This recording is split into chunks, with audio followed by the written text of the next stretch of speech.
नमस्कार, आपल्या कुकनी Swara kitchen YouTube चॅनलमध्ये तुमचं स्वागत आहे। तर सगळ्यात पहिलं सगळ्यांना रक्षाबंधनच्या खूप खूप शुभेच्छा। आज रक्षाबंधन आहे त्याच्यामुळे आज आपण एक गोडाचा पदार्थ बघणार आहोत। तर चला साहित्य बघूया आणि मग रेसिपीला सुरुवात करू। गुलाबजाम बनवण्यासाठी इथं मी गोवर्धनचं प्रीमिक्स घेतलंय। तर आता आपण ह्याला एका ताटलीमध्ये काढून घेऊया। तर प्रीमिक्स आपण ह्या ताटलीमध्ये काढून घेऊया सगळं, कारण प्रीमिक्स असून सुद्धा काही जणांचे गुलाबजाम बनवण्याचं प्रमाण चुकतं, काही जणांना पाक बनवता येत नाही, तर गुलाबजामच फुटतात। तर छान असं आपण आज दाखवणार आहोत। सगळ्या गुठळ्या अशा हाताने मोडून घ्यायच्या, गुठळ्या नसतात पण घट्ट झालेलं असतं ते। आणि मी 1 वाटी दूध घेतलं इथं, थोडं थोडं दूध वापरून आपल्याला हे प्रीमिक्स घट्ट मळून घ्यायचंय। थोडं थोडं दूध वापरायचं आपल्याला। दूध आपलं रूम टेम्परेचरला थंड झालेलं पाहिजे, जास्त थंड पण नाही आणि कोमट दूध घ्यायचं नाही। तर छान असं हे आपल्याला थोडं थोडं दूध वापरून मळून घ्यायचं व्यवस्थित।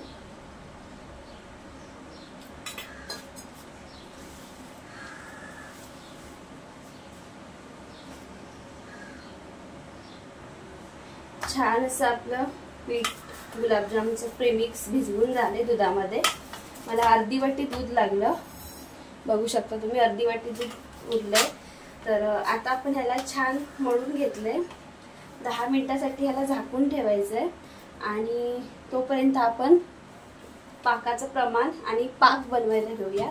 तर 10 मिनिटं ह्याला मी असंच झाकून ठेवणार आहे आणि नंतर लागेल तसं आपण दूध लावून लावून हाताला ह्याचे छोटे छोटे गोळे करून घेऊ।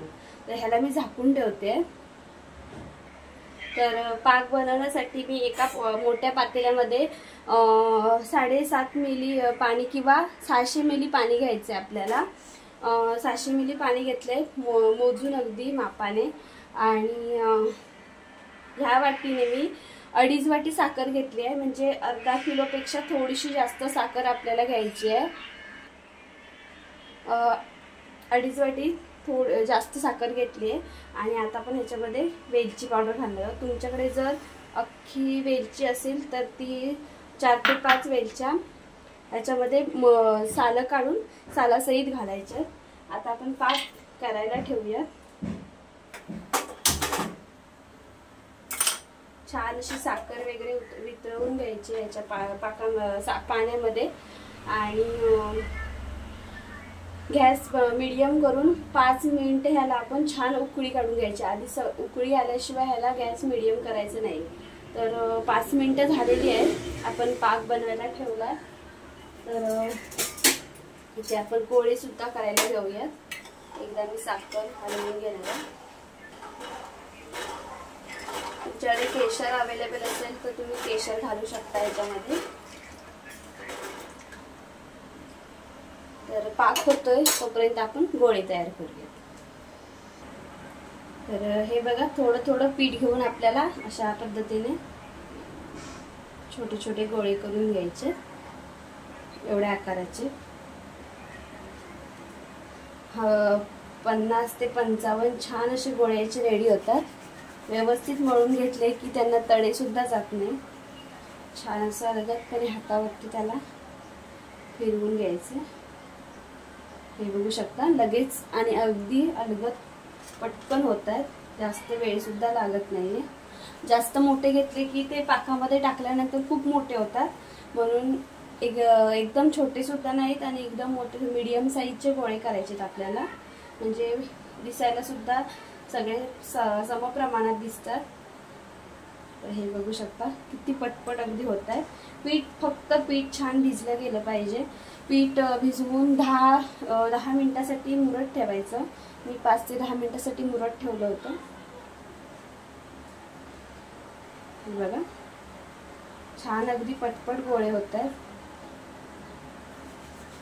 आपलं ह्याचं प्रीमिक्स मळण्याचं जी पद्धत आहे ती व्यवस्थित झाली पाहिजे। पाक हा व्यवस्थित बनला पाहिजे आणि तळताना सुद्धा काळजी घ्यायची आहे।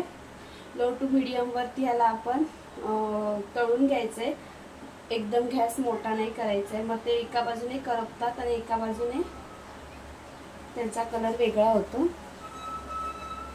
छान अशा आपल्याला हातावरती मळून मळून बघू शकता, अगदी झटपट होत आहेत. तर अशा पद्धतीने आपण सगळे गोळे करून घेऊयात. काकाला सुद्धा कळ येतो इथं, बघू शकता साखर विरघळली आहे.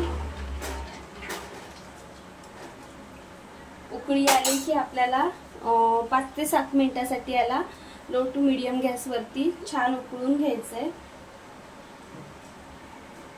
आणि अशा पद्धतीने आपण सगळे गुलाबजाम सुद्धा करून घेऊया.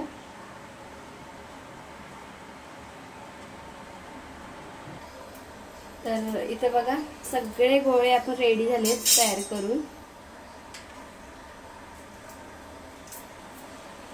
बघू शकता तुम्ही सगळे गोळे मी रेडी करून घेतले. इकडे मी तेल गरम करायला ठेवलंय. तेल आपल्याला जास्त गरम करायचं नाहीये, हलकं गरम करून घ्यायचं. बघू शकता मी गॅसची फ्लेम आता मीडियम करते. आणि पाक थंड झाला होता म्हणून तो मी थोडा गरम करण्यासाठी ठेवलाय. तर इकडे आता आपण जेवढे तेलामध्ये जातील तेवढे गोळे घालून घेऊया. तर थोडे थोडेच घालायचे, छान फ्राय करून घ्यायचे.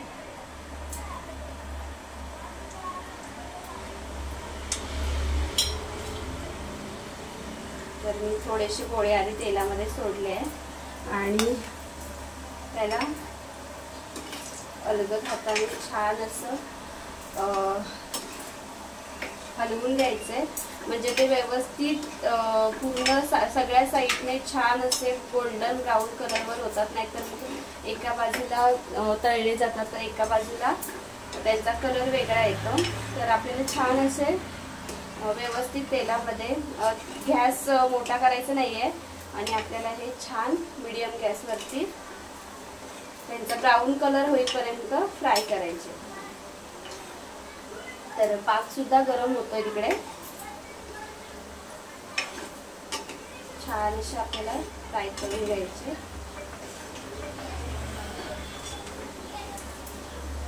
बघू शकता कलर थोडा थोडा त्यांचा चेंज व्हायला लागलाय.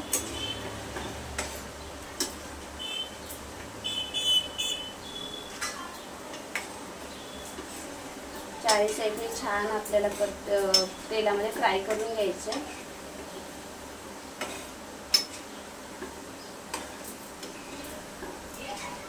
पाकाला उकळी आली हलकीशी. पाक आपण बनवून घेतला होता पण तो गोळे करेपर्यंत थंड झाला म्हणून मी थोडीशी उकळी काढायला घेतली. उकळी आली आहे.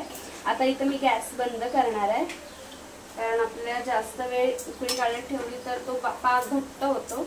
तर मी इथं गॅस बंद केलाय आणि छान असे आपण हे गोळे गुलाबजामचे,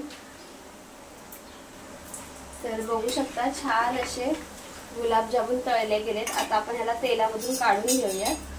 परत तेलामध्ये टाकल्यानंतर ह्याचा कलर थोडासा बदलतो. तर आता आपल्याला सगळे तेलामधून काढून घ्यायचे. बघा छान तळले गेलेत.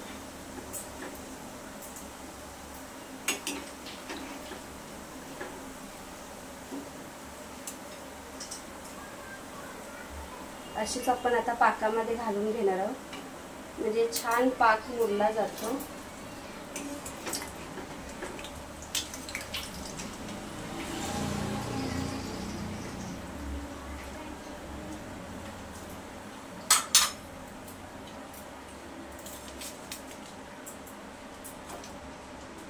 आणि आता दुसरी बॅच घालून घेऊयात आपण. गॅसची फ्लेम आपल्याला अजिबात वाढवायची नाहीये. त्याच्यामध्येच आपण घालून घेणार आहोत. 3 बॅच मध्ये गुलाबजामुन तळून होतात. मोठी कढई असेल तर एका बॅच मध्ये सुद्धा होतात, पण मी छोटी कढई वापरली इथं. आणि लगेच आपल्याला छान असे हलवून घ्यायचे. अलगद हाताने अजिबात आपल्याला त्यांना हे करायचं नाही, मग फुटू शकतात ते. छान असे अलगद हाताने, जी पहिली बॅच आपण छान अशी तळून घेतली तशाच पद्धतीने आपण ही सुद्धा बॅच छान तळून घेऊया.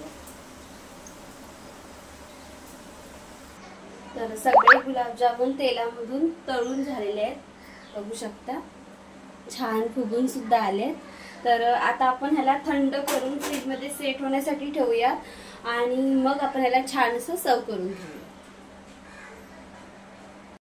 तर छान असं मी फ्रीज मध्ये 2 तास सेट करून गुलाबजाम सर्व केले, छान झाले, बघू शकता तुम्ही छान गुलाबजाम। तुम्ही ह्याच्यामध्ये गार्निशिंग सुद्धा करू शकता तुमच्या आवडत्या ड्रायफ्रूटने।